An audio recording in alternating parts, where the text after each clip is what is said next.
ह्या पाठाचें नांव जावन आसा मदर टेरेसा. मदर टेरेसाच्या जिवितांत घडिल्ली ही एक खरी घडणूक.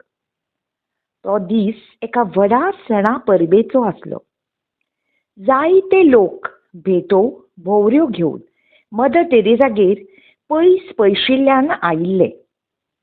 ह्यो भेटेच्यो वस्तू तांणी गरीब दुबळ्या खातीर हाडिल्ल्यो. ह्या लोकां मदीं एक भिकारी आशिल्लो. मदर टेरेसा म्हऱ्यांत वचून ताणें सांगलें, हांव तुका कितें तरी दिवंक सोदतां. आनी हातांतलें 10 पयशांचें नाणें तिच्या हातांत दिलें.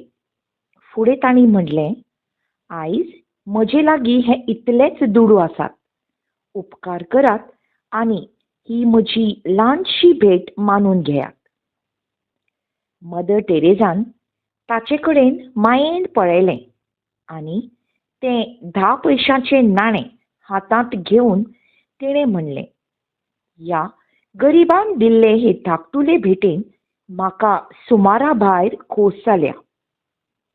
हेरांनी दिलां तें आपणा कडेन आशिल्ल्यांतलें थोडेशें दिलां, पूण हांणी आपणा लागीं आशिल्लें तितलेंय काडून दिलां.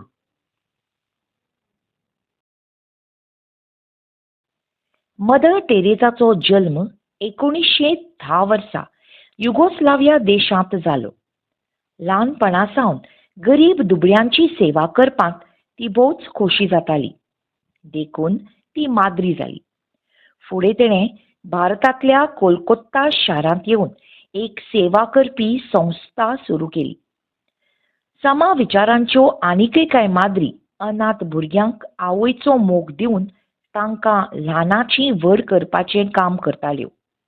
लोक तांचे विशीं वायट वायट उलयताले, पूण त्यो मनाक लावन घेनासतना आपणालें काम करीत रावताल्यो. ह्या अनाथ अपंगूळ भुरग्यां खातीर मदर टेरेसान आश्रम सुरू केले. हे भशेन दुबळ्यांतल्या दुबळ्यांक तिणें आदार दिलो. समाजान सोडून दिल्ल्यांक तिणें लागीं केलें. फुडें तिची नदर कोलकात्याक खोपट्यांनी रावतल्या गरीब आनी दुर्भागी लोकांचेर गेली. कांय जाणांक कोणाचोच आधार नासलो, जाल्यार कांय जाणांक भुरगीं बाळां आसुनूय तांची कोणूच वासपूस करिनासले. अशा ह्या जाणट्यांक आधार दिवपा खातीर ती वावरूंक लागली. तांकां आपणाल्या आश्रमांत दवरून तांची जतनाय करूंक लागली. ह्या आश्रमांक निर्मळ काळीज ह्या नांवान वळखूंक लागले. गरीब दुबळ्यांक आधार दिवपाचें तिचें काम पळोवन तिका सगळो संवसार मदर टेरेसा ह्या नांवान वळखूंक लागलो. एका वार्ताहरान एक फावट मदर टेरेसाक विचारलें, मदर, तूं गरीब दुबळ्यांच्या आधाराक कित्याक धांवन वता?